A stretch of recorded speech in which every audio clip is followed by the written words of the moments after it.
के बाद एक बार फिर आपका स्वागत है। कहानी कुर्सी की देख रहे हैं आप। अब बात होगी कुछ पॉलिटिक्स की, कुछ राजनीति की। राहुल गांधी जिस तरह से मिडिल ईस्ट में युद्ध चल रहा है, उसकी आग में अपनी राजनीतिक रोटियां वो सेकने की कोशिश कर रहे हैं। प्रधानमंत्री नरेंद्र मोदी को रोज नए तरीके से टारगेट करते हैं। नरेंद्र सरेंडर तो कर ही रहे थे, लेकिन अब प्रधानमंत्री नरेंद्र मोदी के लिए उन्होंने कहा कि वो साइकोलॉजिकली सरेंडर कर गए हैं। उन्होंने क्या कहा वो पूरी बात मैं आपके सामने रखूंगी, लेकिन पहले प्रधानमंत्री नरेंद्र मोदी ने असम के सिलचर में कांग्रेस पार्टी पर अटैक किया, वो आपको बता देते हैं।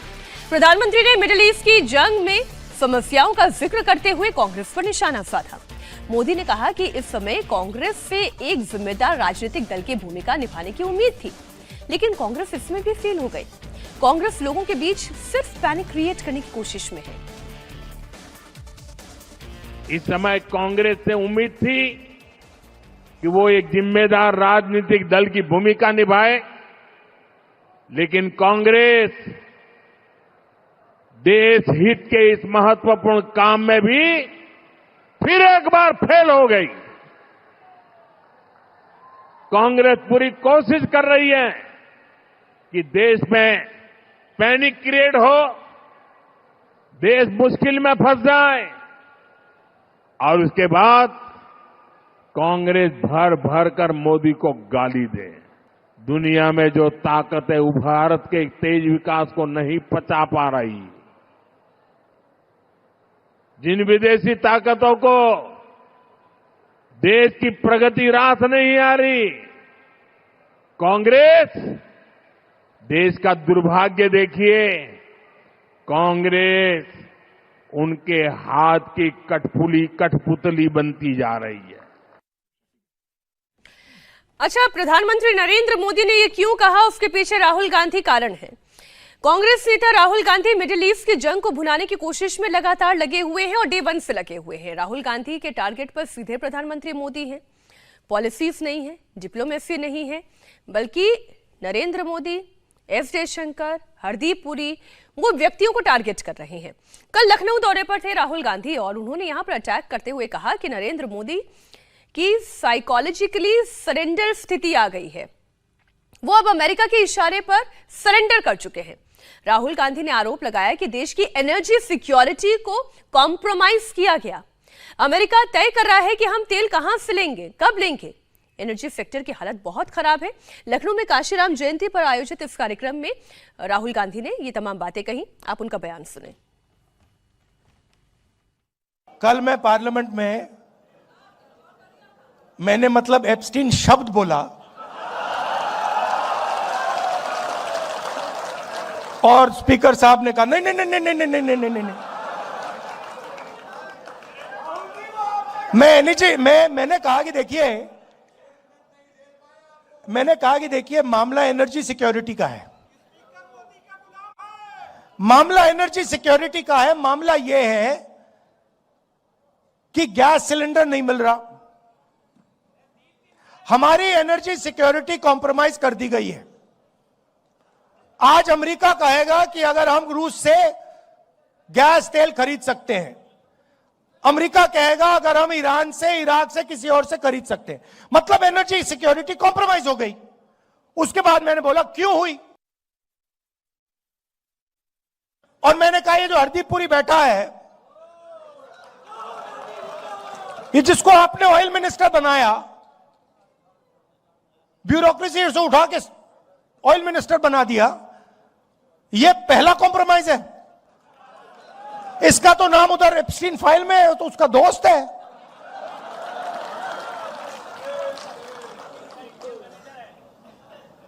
इसकी बेटी के कंपनी में जॉर्ज सोरोस का पैसा गया है। तो जैसे ही मैंने कॉम्प्रोमाइज शब्द का प्रयोग किया, स्पीकर कहते नहीं भैया, नहीं कॉम्प्रोमाइज सब नहीं बोल सकते।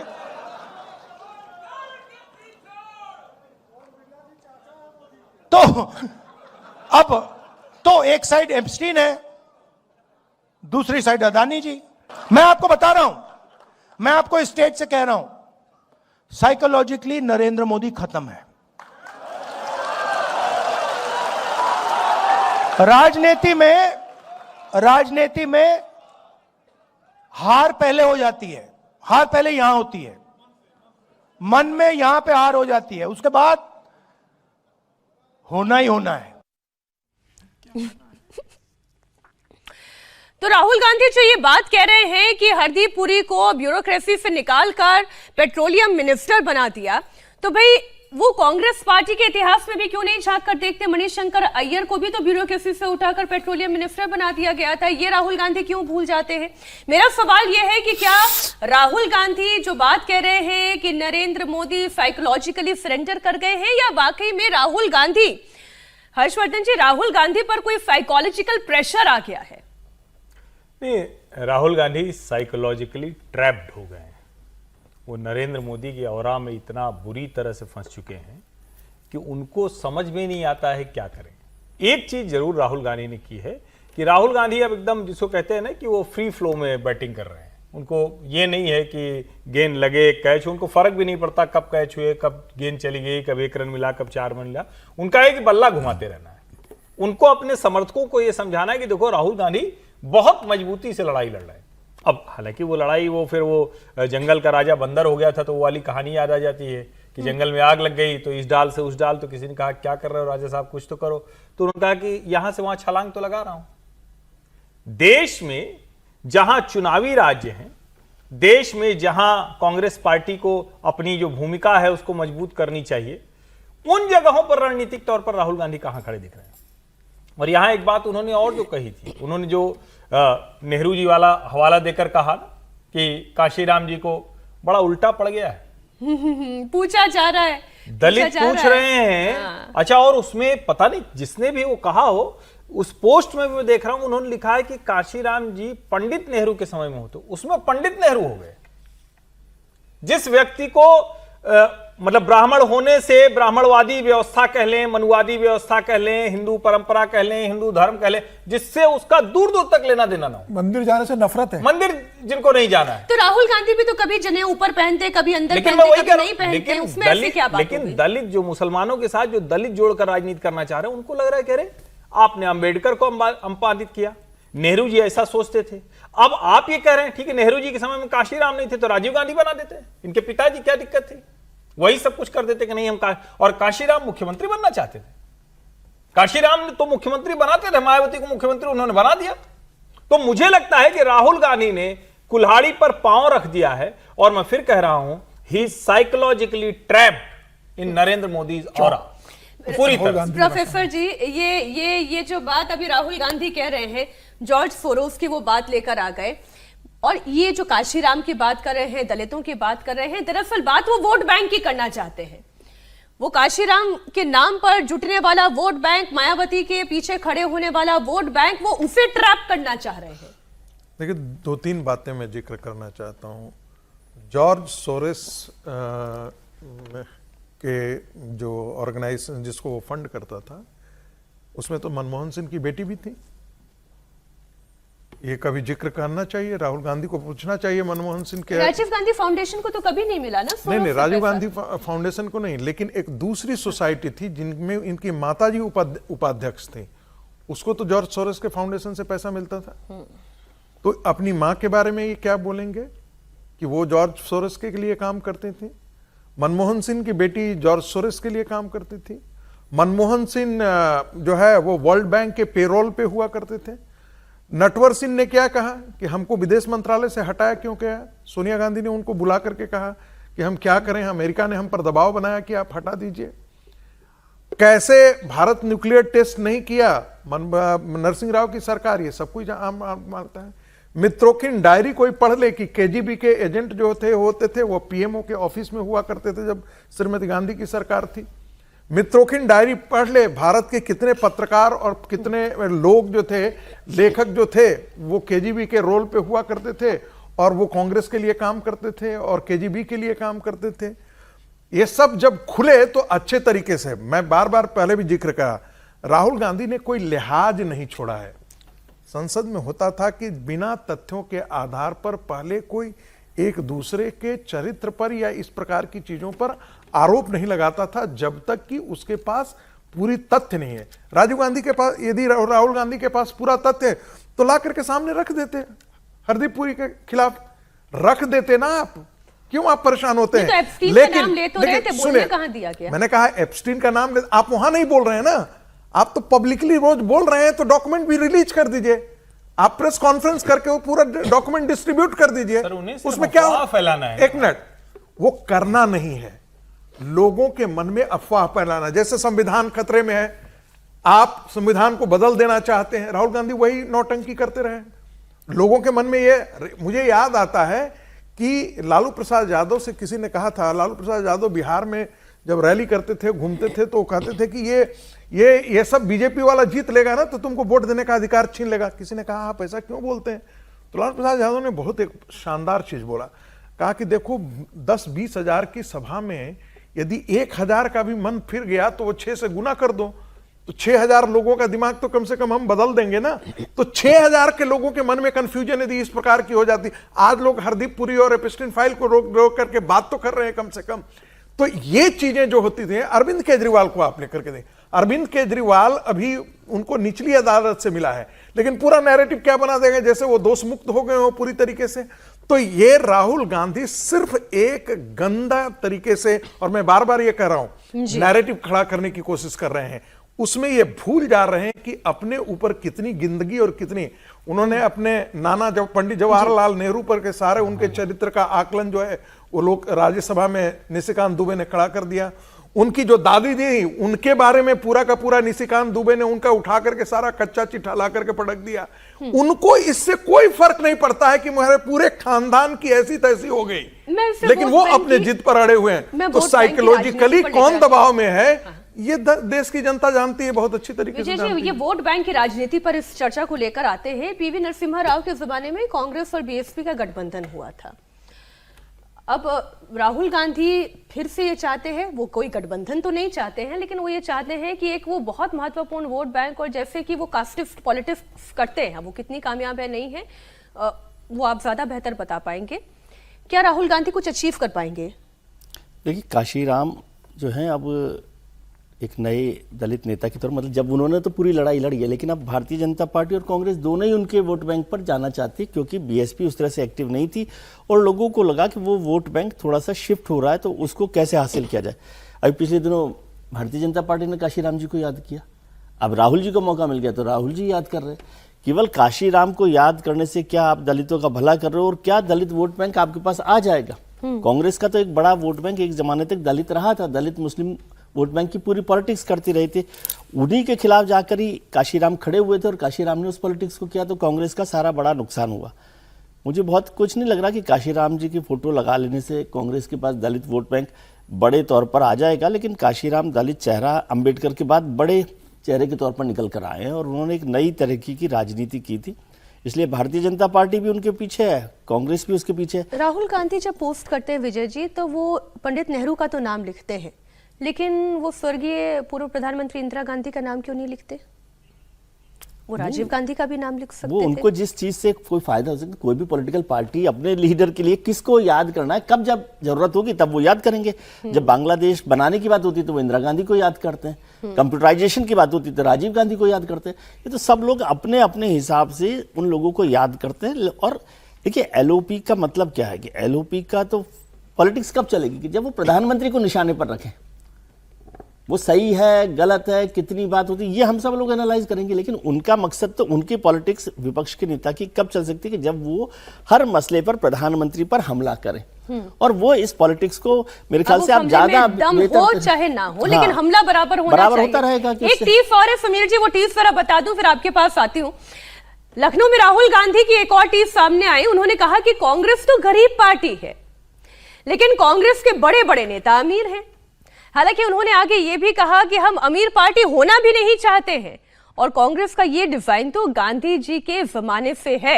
अमीर टाइप हो जाएगी तो वो तो भाजपा टाइप हो जाएगी। आप सुने राहुल गांधी को। कांग्रेस पार्टी गरीब पार्टी है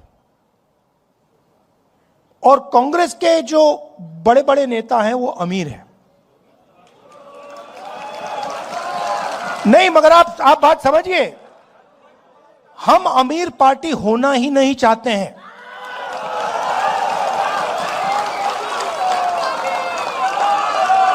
ये कांग्रेस पार्टी का डिजाइन गांधी जी के टाइम से यही है भैया। ये जिस दिन अमीर पार्टी बन जाएगी उस दिन वो बीजेपी बन जाएगी। हमें गरीब पार्टी चाहिए। मैं इस बात को मैं इलेक्शन में समझा। इलेक्शन में माखन जी मेरे पास आए, कहते राहुल जी हमारे सारे के सारे बैंक अकाउंट फ्रीज कर दिए। मैंने सोचा भाई अब तो फंस गए, चुनाव आ रहा है, सारे के सारे बैंक अकाउंट फ्रीज हो गए, अब क्या करेंगे? कांग्रेस पार्टी पे कोई रुकावट नहीं आई, वो चलती गई, कोई फर्क नहीं पड़ा। देखिए ये है विचारधारा की पार्टी और इसको ये बीजेपी वाले नहीं हरा सकते हैं। ये मुझे समझ में नहीं आ रहा है कि खुद अपनी ही पार्टी की लेग पुलिंग कर रहे हैं क्या राहुल गांधी, या अपने पार्टी के नेताओं की लेग पुलिंग कर रहे हैं? आपकी पार्टी के नेता अमीर कैसे हो गए? या अपनी लेग पुलिंग कर रहे हैं? अपनी तो खैर वो करते ही रहते हैं लेग पुलिंग, लेकिन समीर जी आपकी पार्टी के नेता अगर अमीर हो गए तो आपने उनको अपॉर्चुनिटी दी कि वो अमीर हो जाए, कांग्रेस पार्टी भले ही गरीब रहे। बिल्कुल, और मुझे लगता है राहुल गांधी ने बहुत साफगोई से स्वीकार किया कि भाई कांग्रेस पार्टी तो गरीब है और कांग्रेस पार्टी के नेता अमीर है। और निश्चित रूप से कांग्रेस जब से सत्ता में रही, कांग्रेस के नेता तमाम अमीर होते चले गए। इसमें तमाम उदाहरण शरद पवार रहे, तमाम उदाहरण कमलनाथ हैं, तमाम नेताओं के नाम लेंगे। तमाम नेता, जो भी कांग्रेस का बड़ा नेता रहा वो अरबपति और पैसा बनाता चला गया। कांग्रेस गरीब की गरीब रही। राहुल गांधी का इशारा उसी तरफ का था कि कांग्रेस में रहते हुए लोगों ने पैसा बनाया, लेकिन कांग्रेस पार्टी गरीब रही। अब वे कहना चाहते हैं कि हम गरीब ही रहना चाहते हैं। तो अब उनको भारतीय राजनीति में अगर राजनीति देखना है तो दूसरे दलों से आपको देख के राजनीति करना पड़ेगी। अगर आपको भारतीय जनता पार्टी से राजनीति करना है तो आपको देखना पड़ेगा कि भारतीय जनता पार्टी के पास 10,000 करोड़ के एफडीज है, 6,000 करोड़ का भारतीय जनता पार्टी को डोनेशन मिला है। आज हर शहर में भारतीय जनता पार्टी का हाईटेक कार्यालय बन चुका है। तो अगर आप भारतीय जनता पार्टी से लड़ना चाहोगे तो आप भाई अपनी पार्टी को मजबूत तो करोगे, और सिर्फ चुनाव में कैसे लड़ोगे? आपके पास पैसा होगा तभी आप चुनाव लड़ोगे। आप क्या, आज भारतीय जनता पार्टी जिस तरह के चुनाव लड़ती है, भारतीय जनता पार्टी का संगठन मजबूत है, भारतीय जनता पार्टी आर्थिक रूप से मजबूत है, भारतीय जनता पार्टी के पास नेताओं की फौज है, तब भारतीय जनता पार्टी इतने बड़े स्तर पर चुनाव लड़ पा रही है। आपके पास अगर पैसा नहीं होगा, डोनेशन नहीं होगा, पार्टी गरीब होगी, तो आप चुनाव कैसे लड़ोगे? तो मुझे लग रहा है कि ठीक है, पार्टी ईमानदार रह के भी डोनेशन से पैसा इकट्ठा कर सकती है। पार्टी अमीर होने का मतलब ये नहीं कि पार्टी ने भ्रष्टाचार से पैसा बनाया। भारतीय जनता पार्टी को डोनेशन मिला, आज इसलिए भारतीय जनता पार्टी के पास पैसा है। आप ये क्या कह रहे हैं कि कांग्रेस पार्टी को कोई डोनेशन नहीं देता है? नहीं, अब देखिए सत्ता में जो होता है डोनेशन ज्यादा मिलता है। जो सत्ता में जो रहता है सरकार से जुड़ा हुआ संबंध है, इसका कोई पार्टी से संबंध नहीं है। सरकार होगी उसको ज्यादा डोनेशन मिल जाएगा, तो इसका कोई वो संबंध। लेकिन कांग्रेस पार्टी चुनाव कैसे लड़ती है वो मैं आपको बताती हूँ। एक राज्यसभा इलेक्शन की हम बात कर लेते हैं प्रोफेसर साहब, फिर मैं आती हूँ आपके पास। 16 मार्च को राज्यसभा चुनाव होने से पहले कांग्रेस पार्टी प्रिवेंटिव मोड में चुनाव लड़ रही है। हरियाणा में आप जानते हैं ना कि कितनी उनकी ताकत है, 37 सीटों के लिए राज्यसभा में वोटिंग होनी है।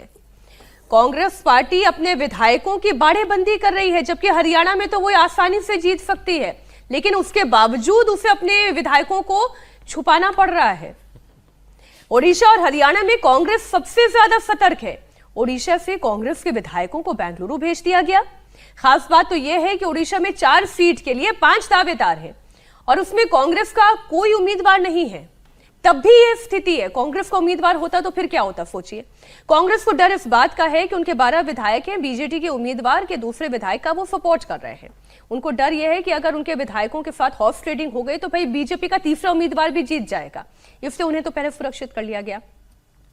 हरियाणा की स्थिति यह देखिए, कांग्रेस पार्टी को क्रॉस वोटिंग का डर सता रहा है। हरियाणा में राज्यसभा की 2 सीट के लिए चुनाव है, 3 उम्मीदवार मैदान में है। बीजेपी और कांग्रेस दोनों के पास बहुमत से ज्यादा विधायक है, लेकिन कांग्रेस को डर इस बात का है अगर 9 विधायकों ने क्रॉस वोटिंग कर दी तो कांग्रेस के उम्मीदवार भी हार जाएंगे। This Operation Lotus, there are about 14-15 MLAs. It is our duty to take care of them. We will take care of them for the KPCC. They have been threatened, they have been offered a lot of things, they have been threatened. So it is our duty to give them full cooperation, and all of them are very firm. No one wants to be a part of this Operation Lotus. They all will go and vote for the independent candidate, which has been supported by the Communist Party, the BJD and the Congress Party. All have jointly worked out. अब सवाल तो Congress party से यह है कि आप ऐसे नेता चुनावी मैदान में उतारते ही क्यों हैं जिनकी कोई लोकप्रियता नहीं, कोई राजनीति का आधार नहीं, और फिर आपको अपने विधायकों की बाड़ेबंदी करनी पड़ती है। मेरी गरीबी पर एक बात मुझे ध्यान में आ गई। 1997 में टाइम्स ऑफ इंडिया ने रिपोर्टिंग छापी थी कि कैसे कांग्रेस पार्टी का कॉरपोरेट से पैसा आना धीरे धीरे कम हो रहा है और भारतीय जनता पार्टी का बढ़ रहा है। स्वाभाविक है कि जो पार्टी ताकतवर होती है, सत्ता में होती है या सत्ता के बनाने लायक होती है, कॉरपोरेट उसी की तरफ होते हैं। आज कांग्रेस पार्टी एक रीजनल फोर्स के तौर पर आकर के खड़ी होगी तो स्वाभाविक है कॉरपोरेट उसकी तरफ नहीं जाएंगे। जब कांग्रेस पार्टी सत्ता में थी तो कॉरपोरेट उन्हीं की तरफ था, आज भारतीय जनता पार्टी तो है। और कांग्रेस, राहुल गांधी ये कैसे भूल जाते हैं कि उनकी पार्टी ने सांसदों को खरीद करके सरकार बचाई थी। मनमोहन सिंह की सरकार थी ना, खरीद करके सांसदों, तो पैसा था। 65 यात्रा किए हैं राहुल गांधी। कहां से पैसा आता है? राहुल गांधी की कोई इंडस्ट्री तो चलती नहीं है, कोई बिजनेसमैन तो है नहीं, वो खानदान में कोई बिजनेसमैन नहीं है। अब पता नहीं, हो सकता है अपने बहनोई से। कहा तो था कि गरीब पार्टी पर नेता अमीर है। नहीं, तो इसका मतलब है कि अपने ऊपर टिप्पणी है ना। हाँ, बिल्कुल। राहुल गांधी की अपने ऊपर टिप्पणी है ना, और स्वाभाविक पार्टी है। आप देखेंगे कि इसमें तो कोई दोहराने, जो समीर जी ने कहा है उसको दोहराना नहीं चाहता हूं। इनके नेता भ्रष्टाचार से ही तो इतने बड़े बड़े खड़े हुए हैं, फल फूल करके। जैसे लालू प्रसाद यादव के बारे में कहा जाता है, वैसे कांग्रेस के बारे में नहीं कहा जा सकता है कि कितने भ्रष्टाचार से उन्होंने अकूत संपत्ति इनके नेताओं ने अर्जित की है। सर, एक बहुत क्विक कमेंट राज्यसभा बाड़ेबंदी पर।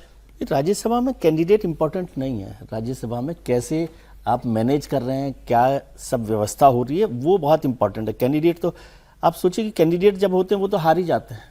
वहाँ तो एक मैनेजमेंट अलग तरीके का, आप उसे पैसे से कहें, कोई और पावर से कहें, उसको लेकर किया जाता है। और कांग्रेस को ये डर है कि वो उसके विधायक क्रॉस वोटिंग कर सकते हैं और उसकी संभावनाएं बहुत हैं। वो कहीं भेज दो, आएंगे तो वहीं पर वोट डालने। पहले भी हो चुका है ना, और पहले भी हो चुका है, तो इसलिए इसमें मुश्किल काम है। हरियाणा में ही हुआ था, हरियाणा में और सब जगह राज्यों के राज्यसभा चुनावों में हिमाचल में हुआ था, अक्सर अभिषेक मनु सिंह भी क्रॉस हार गए वोटिंग थे। सबसे ज्यादा। अभिषेक मनु सिंह भी हारने की बड़ी वजह वो हिमाचल से। वहां पर हिमाचल में हार गए। तो और अभी बहुत आशंका है कि राज्यसभा चुनावों में जो हो रहा है उसमें हो जाए क्रॉस वोटिंग। वक्त एक छोटे से ब्रेक का है। ब्रेक के बाद क्या ट्रंप तेल रूट को ध्वस्त करने की कोशिश कर रहे हैं? अमेरिका ने खार पर हमला करके युद्ध को तेल सेंट्रिक कर दिया है। कहानी